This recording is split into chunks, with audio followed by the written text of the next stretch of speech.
বিগত যে সরকার ছিলেন সেই সরকার শুধু আদিবাসীদেরকে নাচ গানে ভুলিয়ে দিয়েছে। আদিবাসী সমাজে বুঝে গেছে আজকে একমাত্র আদিবাসীদের উন্নয়ন হতে পারে, একমাত্র করতে পারে একমাত্র ভারতীয় জনতা পার্টি। আমি চাই যেন আজকে আদিবাসী সমাজ এগিয়ে যাক। শুধু আমার তপন বিধানসভার আদিবাসী না, আমি সারা পশ্চিমবাংলা আজকে আদিবাসীরা সামনের দিকে এগিয়ে যাক। চান না যে আদিবাসী সমাজ এগিয়ে যাক। আজকে যদি এগিয়ে যায় তারা অনেক শিক্ষিত হবে, আজকে চাকরি বাকরি আদায় করবে বা চাকরি বাকরি পাবে, তখন এই সরকারের কথা শুনবে না, তারা নিজের মতো চিন্তা ভাবনা করবে। এখানে মমতা ব্যানার্জি সরকার সেটা চাই না। একটাই পোস্ট, বাকিরা ল্যাম্প পোস্ট। মমতা ব্যানার্জি প্রত্যেকটা ক্ষেত্রে মমতা ব্যানার্জি মুখ্যমন্ত্রীর কাছে সবাই মানে তাকিয়ে থাকে, উনি কি বলবেন। তার হাতে গ্লাস পড়ে না, এটা ভাবা যায় তিনি কি আদিবাসীদেরকে ভালোবাসেন? তপন বিধানসভার জনগণ যে এত আশীর্বাদ দেবে, প্রথম আমি তাদেরকে আমি প্রণাম নমস্কার জানাই। প্রায় 37,000-এর বেশি ভোটে, 36,000-এর বেশি ভোটে আপনি জিতেছেন, দ্বিতীয়বার বিধানসভায় যাচ্ছেন। এত বড় মার্জিন, দ্বিতীয়বার বিধায়ক হয়ে কেমন লাগছে ভেবেছেন? নমস্কার, খুব ভালো লাগছে। তো 2021 সালে আপনারা জানেন যে যেভাবে লড়াই করেছি, সেখানে 1650 ভোটে আমি 2021 সালে জিতেছিলাম। এবারে যে এত আশীর্বাদ পাবো, এত সংখ্যায়, মানে প্রায় 36,987 ভোট পেয়ে আমি জিতেছি, সেটা আমি কল্পনাই করতে পারিনি।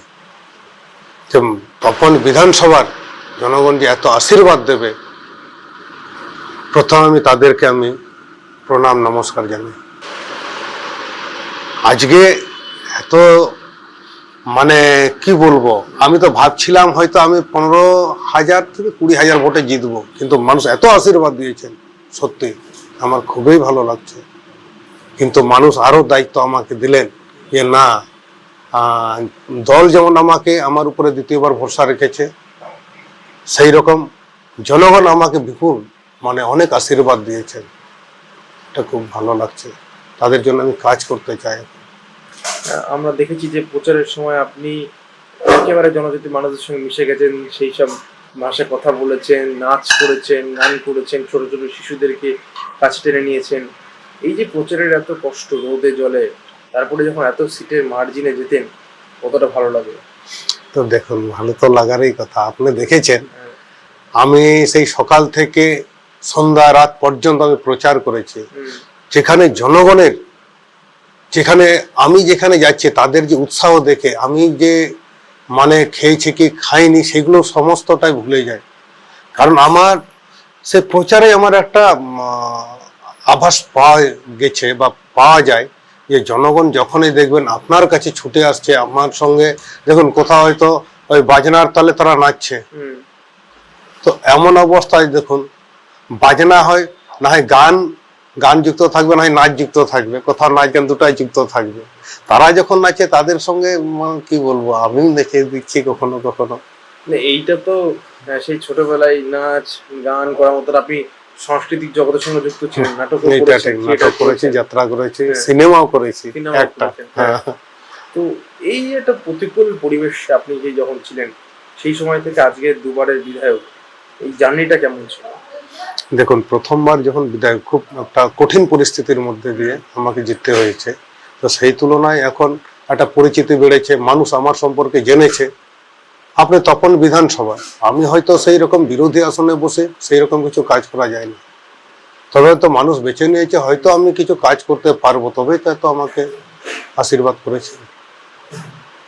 এখান থেকে একটা প্রশ্ন আছে যে দুবার যখন আপনাকে বিধায়ক করছে তপন বিধানসভা মানুষ, তাহলে সেইখানে আপনার দায়িত্ব আরো বেশি বেড়ে গেল। শুধু কি তপন বিধানসভা নাকি তপন বিধানসভার বাইরেও আপনার দায়িত্বটা থাকছে জনজাতি? দেখুন, জনজাতি মানুষ, আমি যেহেতু জনজাতি একটা কমিউনিটি থেকে আমি বিলং করছি, সত্যি আমি দেখুন আমাদের সাঁওতাল সম্প্রদায়ের কথা বলি। আজকে যেমন সাঁওতাল সম্প্রদায়কে এগিয়ে নিয়ে যাওয়ার জন্য যেমন অলচিকি লিপি মাধ্যম স্কুল, সাঁওতালি মাধ্যম স্কুলে সেই চালু হয়েছে। আমার গোটা পশ্চিমবাংলায় সংখ্যাটা আমার ক্লিয়ারলি মনে পড়ছে না, তো বেশ কিছু চালু হয়েছে। তার মধ্যে আমার বিধানসভা, আমার দক্ষিণ দিনাজপুরে 4টি চালু আছে, তার মধ্যে আমার বিধানসভায় 2টো আছে। সেখানে যদি দেখুন, সেখানে কোনো পরিকাঠামো নেই।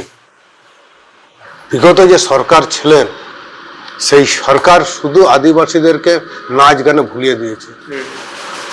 তিনি শুধু ভোটের কথা চিন্তা করেন, ভোটারের কথা চিন্তা করেননি। তাই আমার যে চিন্তা ভাবনা, আমি শুধু আমার তপন বিধানসভার আদিবাসীদের কথা ভাবছি না, আমি গোটা পশ্চিমবাংলার আদিবাসী।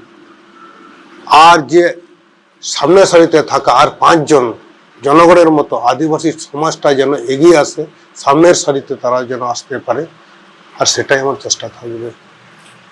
মোদিজি কি বলেছেন, সবকা সাথ সবকা বিকাশ। আজকে রাষ্ট্রপতির নাম কি? দ্রৌপদী মুর্মু। তিনি কোন সমাজের লোক? আমার মতো আদিবাসী সমাজের লোক। আজকে সেটা আমার কাছে সেটা গর্বের বিষয়। ভারত স্বাধীনের পরে কেউ আর চিন্তা ভাবনা করেনি, কোনো দল বা কোনো নেতা, যে এই রকম আদিবাসীদের মধ্যে যে একটা ট্যালেন্ট থাকে, আর সেটাই আজকে মোদিজি বা ভারতীয় জনতা পার্টি একমাত্র চিন্তা ভাবনা করেছে, যোগ্য ব্যক্তিকে যোগ্য জায়গায় যোগ্য সম্মান দেওয়া। সেটা কিন্তু একমাত্র ভারতীয় জনতা পার্টি পারে। আর এই পশ্চিমবাংলা সরকারের যিনি মুখ্যমন্ত্রী আজকে, যিনি মমতা ব্যানার্জি, তিনি যতটা পেরেছেন অপমানই করেছেন।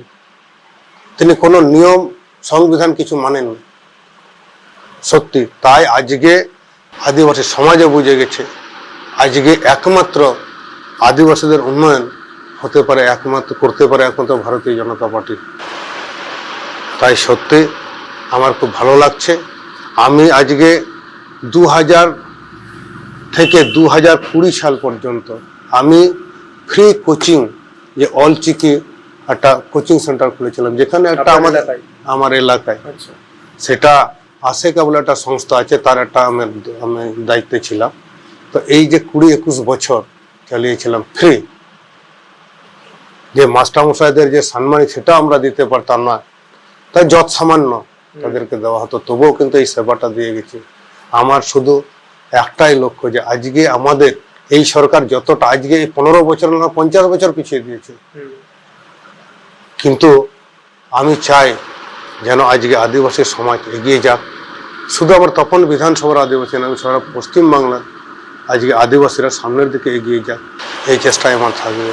আজকে যেমন চাকরিতে যদি বলি, চাকরিতে কোনো সংরক্ষণ নেই, শুধু খাতা কলম আছে পশ্চিমবাংলায়। আজকে দেখুন তো, এখানে যদি কোনো তৃণমূলের নেতাদেরকে জিজ্ঞেস করুন, তারা 100% রোস্টার দেখাতে পারবে না সরকার। তারা তো টাকা দিয়ে বেঁচেছে, তাহলে পাবে কিভাবে, আগাবে কিভাবে আজকে আদিবাসী সমাজ? আমরা তো এমনি আর্থিক সামাজিক ভাবে আমরা পিছিয়ে আছি। আর আজকে মোদিজি আজকে চেষ্টা করে চলেছে, যেমন আজকে আমাদের যারা মনি ঋষিরা আছে, আজকে ভগবান বিরসা মুন্ডা, আজকে ভগবান বিরসা মুন্ডার জন্মদিন বা মৃত্যুদিন বা তার সম্পর্কে যদি আজকে আমার যে বর্তমান প্রজন্মদেরকে যদি আজকে শিক্ষা না দেওয়া হয়, তিনি কে ছিলেন, এটা কিন্তু পশ্চিমবাংলা সরকার শুধু নামকে আসতে তিনি শুধু তার একটু হয়তো ফুল দিলেন শেষ। কিন্তু মোদিজি প্রত্যেক সেই জনজাতি হোক আর যেই জাতি হোক তাদেরকে সম্মান দিয়েছেন, যেমন 2022 সাল থেকে আজকে বিরসা মুন্ডা, ভগবান বিরসা মুন্ডাকে সম্মান দেওয়ার জন্য জনজাতি গৌরব দিবস হিসাবে ঘোষণা করেছে। তার জন্য হাজার হাজার কোটি টাকা তিনি আমাদের আর্থিক মানে আমাদের সমাজকে এগিয়ে নিয়ে যাওয়ার জন্য তার জন্য বরাদ্দ হয়েছে। কিন্তু পশ্চিমবাংলায় খুঁজলে আপনি পাবেন না কোথায় খরচ করেছে তার টাকা, তার হিসাব নেই। আমি দেখুন আজকে আমাদের যে সাঁওতালি ভাষা 8ম তপশিলে অন্তর্ভুক্ত করেছে অটল বিহারী বাজপেয়ী যখন ছিলেন 2003 সালে 22শে ডিসেম্বর, বিজেপি করেছে। এর আগে কেউ কিন্তু এটা চিন্তা ভাবনা করেনি। এর আগে হয়তো বামফ্রন্ট সরকার শুধু কিছু একটা 79 সালে কিছু একটা করেছিলেন, শুধু নাম মাত্র, কিন্তু তার ডেভেলপমেন্ট কিছু হয়নি। কিন্তু আজকে 8ম তপশিলিতে অন্তর্ভুক্ত করা মানে কোনো একটা ভাষাকে অন্তর্ভুক্ত করা মানে তার একটা সেটা দেখাশোনার দায়িত্ব এবার সরকারের। আজকে কেন্দ্র সরকার এর জন্য চেষ্টা চালিয়ে যাচ্ছে আমাদের, কিন্তু এখানে যে সরকার আছেন তিনি কখনো চান না যে আদিবাসী সমাজ এগিয়ে যাক। আজকে যদি এগিয়ে যায় তারা অনেক শিক্ষিত হবে, আজকে চাকরি বাকরি আদায় করবে বা চাকরি বাকরি পাবে, তখন এই সরকারের কথা শুনবে না, তারা নিজের মতো চিন্তা ভাবনা করবে। এখানে মমতা ব্যানার্জি সরকার সেটা চায়নি। মানে আদিবাসীরা যেন মূর্খ থাকুক, তাহলে রাজনীতির ক্ষেত্রে তাদের মানে রাজনীতির পণ্য হিসাবে তাদের ব্যবহার করা যাবে। কারণ বেশি শিক্ষিত হলে তো চাকরি চাইবে, অতএব শিক্ষিত যেন না হয়। এইবার আমাদের সরকার এসেছে, সরকারের কাছে এটাই আবেদন থাকবে। তাছাড়া আমাদের সরকারের কাছে অটোমেটিক এইগুলো আমার যা মনে হয়, মানে আমরা তো অনেক এইরকম আবেদন করেছি, নিবেদন করেছি, তো এবার আদিবাসী সমাজকে এগিয়ে নিয়ে যাওয়ার জন্য, তো কোনোটাই নেগেটিভ কোনো রেজাল্ট পাইনি। আজকে আমি শুভেন্দুদার কাছে এইসব বিষয়ে আমরা বলেছি যে যথেষ্ট তিনি সহযোগিতা করবেন, এটা আমি আশা রাখি। মমতা ব্যানার্জি সরকারে যে একটা কথা সেটা আছে যে একটাই পোস্ট, বাকিরা ল্যাম্প পোস্ট। মমতা ব্যানার্জি প্রত্যেকটা ক্ষেত্রে মমতা ব্যানার্জি মুখ্যমন্ত্রীর কাছে সবাই মানে তাকিয়ে থাকে, উনি কি বলবেন। বাকিরা সব ল্যাম্প পোস্ট, সব তেজপাতা, ওইগুলো কোনো কাজে লাগবে না, তেজপাতা মন্ত্রী সবচেয়ে। তো প্রকৃত উন্নয়ন বিজেপি করবে। আমার তো মনে হয় আজকে যেখানে যেখানে আমাদের আদিবাসী, আমি তো শুধু দক্ষিণ দিনাজপুরে কাজ করিনি, একসময় নর্থ বেঙ্গলের দায়িত্বে ছিলাম, বিভিন্ন জায়গায় গোটা ওয়েস্ট বেঙ্গল ঘুরেছি। আজকে বিভিন্ন জায়গায় মিটিং করেছি, বৈঠক করেছি, বা আদিবাসী বিষয়ে অনেক চর্চা হয়েছে, আলোচনা হয়েছে। এইগুলো তো আমাদের একটা দাবির মধ্যে ছিল। যখন হয়তো এই তো এমএলএ ছিলাম না বা রাজনীতিতে হয়তো যুক্ত থাকলেও এতটা না, যেহেতু সামাজিক সংগঠন ছিলাম দীর্ঘদিন, সামাজিক সংগঠন প্রায় 30 বছর করেছি। হ্যাঁ, জনজাতির উপরে কোথায় আমরা বিভিন্ন আন্দোলন করেছি, তাই আন্দোলনের ফল একটা বিজেপি সরকারের আমলেই পাওয়া গেছে 2003 সালে। তারপরে একের পর মোদীজি আসার পরে একের পর এক আজকে আদিবাসীদের যে উন্নয়নের কথা বলেন, আজকে পণ্ডিত রঘুনাথ মুর্মুকে আজকে সম্মান দেওয়া হয়েছে। তো এই সম্মানটা আগে কি চিন্তা করেন? এই যে আপনি বললেন যে আদিবাসীদের সঙ্গে নাচছেন, আপনি দেখেছেন একটা অনুষ্ঠানে মমতা ব্যানার্জি আজকে আদিবাসী সমাজের সঙ্গে মানে আজকে মায়েদের সঙ্গে তিনি হাত ধরে নাচছেন, ঠিক আছে, তার হাতে গ্লাস পড়ে নাচছেন। এটা ভাবা যায় তিনি কি আদিবাসীদেরকে ভালোবাসেন? সবাই হাতে হাত ধরে মানে হাতে হাত ধরে আমাদের যে সমাজের যে নাচ আছে, আজকে তাকে গ্লাস পরিয়ে দেওয়া হয়েছে, এর অর্থটা কি? তিনি ভালোবাসেন না আমাদের। তারপরে রাষ্ট্রপতিকে অপমান করেছেন। রাষ্ট্রপতিকে অপমান করেছে, তো যিনি 1 নম্বর নাগরিক, তিনি ভারতের একটা প্রোটোকল আছে, সাংবিধানিক প্রধান, একটা সাংবিধানিক প্রধান, তিনি রাজ্যের একজন প্রশাসনিক প্রধান। তিনি মানবেন না? ভারতের যে সর্বোচ্চ যিনি পদাধিকারী, যে মানে সংবিধানের যিনি হেড প্রধান, তাকে পর্যন্ত মানেননি। এটা কি মানা যায়? এটা গণতন্ত্র দেশে হতে পারে না, এটা একনায়কতন্ত্র এটা হতে পারে। তাহলে ভারতবর্ষ গণতন্ত্র দেশ, গণতান্ত্রিক পদ্ধতিতে আজকে ভারতীয় জনতা পার্টি এটাই দেখিয়ে দেবে যে গণতন্ত্র কাকে বলে। সবকা মোদীজির যে স্লোগান, সবকা সাথ সবকা বিকাশ, এটা ঘটবে। আর পশ্চিমবাংলার সেই কবিগুরুর যে বাক্য, যে ভারত আবার জগৎ সভায় শ্রেষ্ঠ আসন লবে, সেটা এই পশ্চিমবাংলার এই যে চিত্র, এদিকে ভারত কোথায়? সব এটা তো একটা অঙ্গরাজ্য। আপনার একটা কোনো একটা জিনিসের যদি আপনার সমস্ত জিনিস, আপনি সাইকেলের যদি উদাহরণ দিন, আপনার হ্যান্ডেল সব কিছু আছে কিন্তু আপনার চেন নেই বা পেটেল নেই, সেটা যদি আজকে পশ্চিমবাংলা হয়, সেটা পূর্ণতার রূপ মানে পাবে না। তাই আশা করি, আমার খুব ভালো লাগছে যে আজকে আমি ব্যক্তিগতভাবে, যেহেতু আমি ট্রাইবাল কমিউনিটির যে ট্রাইবাল রিজার্ভ সিট থেকে উঠে এসেছি, আমি শুধু আমার তপন বিধানসভা না, আমি সমগ্র পশ্চিমবাংলাবাসীর আজকে যারা জনজাতি, আজকে আদিবাসী সমাজের যারা লোকজন আছে, তাদের উন্নয়নের জন্য আমি কাজ করতে চাই। আজকে দেখুন শিক্ষা, আজকে শিক্ষা হচ্ছে জাতির মেরুদণ্ড, আজকে শিক্ষা থাকতেই হবে।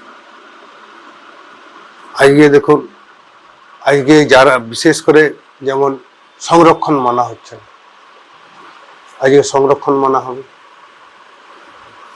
তারপরে দেখুন আদিবাসী বিশেষ করে যারা গ্রামের, যারা এখনো মানে পানীয় জল পানীয় জল, আমার এটা আমি বলে গিয়েছিলাম, তো দেখুন আমার বিধানসভার এখনো পানীয় জল পৌঁছায়নি, যেটা কোটি কোটি টাকা আজকে দেওয়া হয়েছে যতটা আমি জানি আমার দক্ষিণ দিনাজপুরে, যে হর ঘর নল হর নল জল, অর্থাৎ জল জীবন মিশন প্রকল্পের টাকা, যাতে বিজেপির এগিয়ে যেতে না পারে, তার যতটা পারে মানুষকে পিছিয়ে দিয়েছে। আজকে আমি যতটা জানি 2024 সালের ডিসেম্বরের মধ্যে আজকে সমস্ত দক্ষিণ দিনাজপুরবাসীর আজকে ঘরে ঘরে জল পৌঁছানোর কথা, কিন্তু এই সরকারের, এই মমতা ব্যানার্জি সরকার অপদার্থতার জন্য আজকে কিন্তু এই পরিষেবা থেকে বঞ্চিত।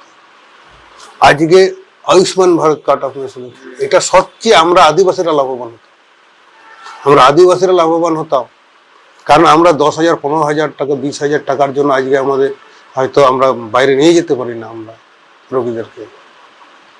অতএব মোদিজির যে স্লোগান সবকা সাথ সবকা বিকাশ, সেটা কিন্তু দেখুন আজকে স্বচ্ছ ভারত বলুন আর আজকে আপনি আয়ুষ্মান ভারত বলুন, এইগুলো সবটাই কিন্তু আদিবাসী সমাজের সবচেয়ে বেশি উপকৃত হবে।